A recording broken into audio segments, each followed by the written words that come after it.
people who you know are sympathetic to the cause, people who you know are vulnerable to the cause. You need to connect those two groups. Sorry, I'm getting emotional. I just witnessed another violent arrest this morning and it broke my heart. But we were able to find his family. We were able to call PIRC. We were able to get his sister on location, and we were able to do the best we could in this situation. Yesterday, we looked at that young woman. Remember Kylie Delgado who blocked in that ICE vehicle, okay? So this is a little update.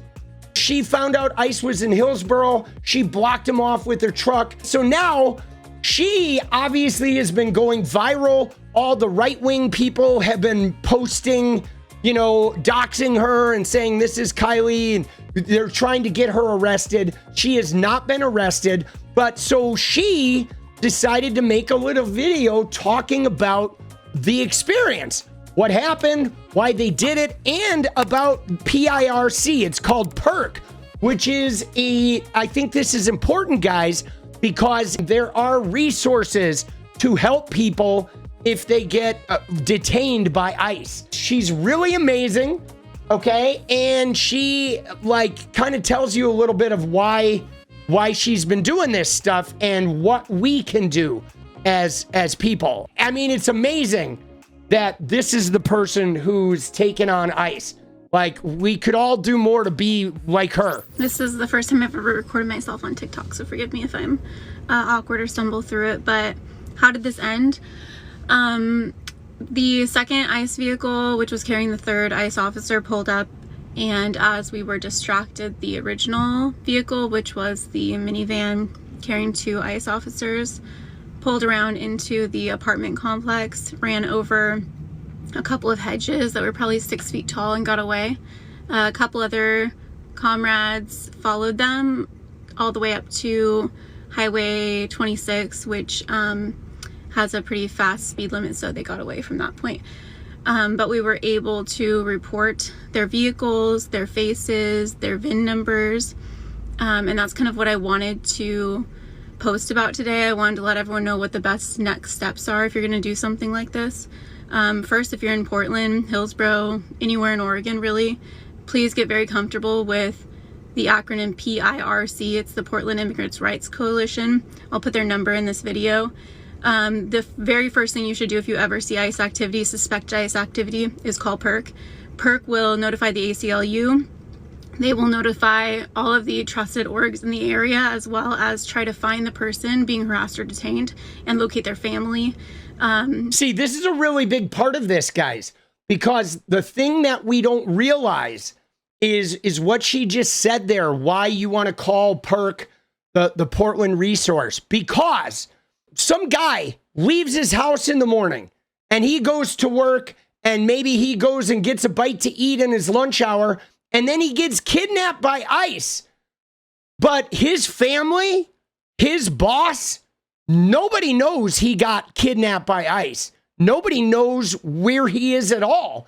And in fact, once they've gotten kidnapped or whatever, nobody even knows where ICE put them, right? So the point being is that when this happens, their family members, and there's probably a vehicle, maybe a car is sitting in a parking lot somewhere, and nobody even knows what happened to the person. And now this is really, really important to realize that these guys are just grabbing people and they're not doing any notification. The US government is grabbing individuals off the street, sending them to Louisiana, sending them to Florida, and they're not even notifying the families. There's no notification system. Even when you get a lawyer, the lawyers have trouble finding them. There's no transparency, and there's not even an attempt to like be responsible in how they manage the people. And I mean, the fact that we have to have an immigrants' rights coalition do this because our government is just operating completely in secrecy with no regards. They have no regard for the people's lives that they're fucking disrupting. None. They will push it out further than any of us as individuals can. So PIRC, P-I-R-C, call them first. Second is the stopicealerts.net. If you post on 𝗝𝗵𝗟𝗏𝒡, you can either post confirmed or just suspected sightings of ICE, and this will push out to all of their subscribers. I'm subscribed to the list and I get those notifications within minutes, and then I'm able to jump in my car and get to where I need to go. And sometimes this is way faster than anything organized. You can also post to Facebook if you're comfortable, TikTok, Instagram.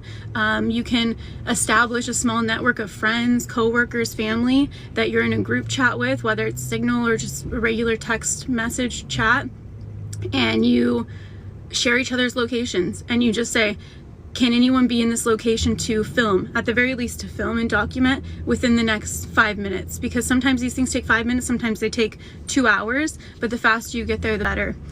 Sorry, I have notes because there's a lot I want to get through. What you need to film the faces of the individuals being detained and the individuals doing the detaining. So whether they present themselves as ICE officers, they might lie and say they're local PD, they might say that they're DHS, they might say they're customs enforcement. They use a lot of different ways to confuse. They will not have a warrant. They will not have a proper badge. If they do have a badge, it will be a solid gold, probably say Department of Homeland Security, ICE, something like that. They probably don't have jurisdiction where you are. They probably cannot arrest you for filming, and even if they do, that's it's not a big deal. Get their names, the names of the people being detained. Have them yell them to you if you cannot get close enough. That's very important because we report to PIRC.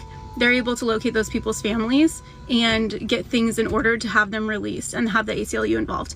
Badges, if you can take a photo of badges, if you can just get a photo of the items that these people are wearing, that's important. VIN numbers. If you can get to the VIN number, that's amazing. VIN numbers usually... This is important. It's about getting VIN numbers because they change the license plates or take them off. On the front dash of the car, it's like a 15-digit serial code. Those are better than license plates because they can change their license plates, and they do often because these are rental vehicles. If you can't get the VIN, go ahead and get the license plate number. Get the car's make, model, color. Very important. The last thing I want to say is how important it is to be engaged in your community in times like these, and the best time to start was yesterday. The second best time is right now. So people who you know are sympathetic to the cause, people who you know are vulnerable to the cause, you need to connect those two groups. Sorry, I'm getting emotional. I just witnessed another violent arrest this morning and it broke my heart. But we were able to find his family. We were able to call PIRC. We were able to get his sister on location, and we were able to do the best we could in this situation. I'm hopeful because I see the response to videos like mine, and I just wish and hope that other people see this and they get inspired, they feel mobilized, they use their privilege if they have it, and they connect to their communities. If you want more guidance on specifically how to do that, please reach out to me in my DMs. They are open. I will get to you as soon as I can, but I have years and years and years of experience doing this, and my community is insane, amazing, beautiful, and we have it down pat. And I'm really happy to share those secrets, share those tips with you. Anyways, thank you for all the views and all of the support, and fuck ICE. So there you go. Obviously, if you're not in Portland, you can look online and try and figure out what resources are available to you. Okay. There are local resources in most of the cities that are operating. I am sure that there are resources that are available. You just need to figure them out. But I think, though, what she said was really important before she started crying. Okay, she said, find the people who are sympathetic to the cause in your neighborhood, in your friend group, in your workplace, and find the people who are vulnerable to being detained or being shipped away, and make sure those two communities meet. And I think that is really, really important. Okay. If you know people who are undocumented or who are Hispanic that are potentially could get abducted by these guys, because they're taking people with real IDs, they're taking people with passports, they're being pretty indiscriminate about it. So if you know Hispanic people and you know undocumented people, introduce them to the people in your community that are sympathetic to the cause. So they have backup. I think it's really important making that connection. They are basically just racially profiling everybody and jacking them, you know? And it's really fucking sad, boss. It is, dude. Dude, this is funny, bro. Look at this shit. That's the protest. What is up, guys? Thank you so much for watching. You like the video, you want to support independent resistance media, you know what to do. Drop that sub, hit the like button, and please share it. And we do love our members, so if you want to become a member, it's another really great way to support. Thanks again for everything, guys. I'll see you next time. Let's go.